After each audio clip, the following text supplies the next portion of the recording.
Será que lá em Romanos 6, volta aqui em Romanos 6, o que a Bíblia vai falar para nós?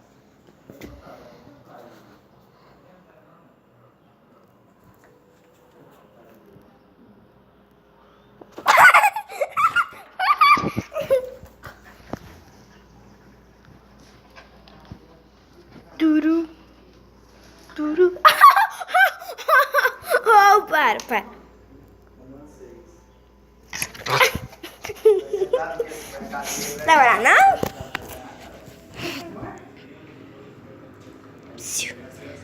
Não puxo o rodo, minha filha.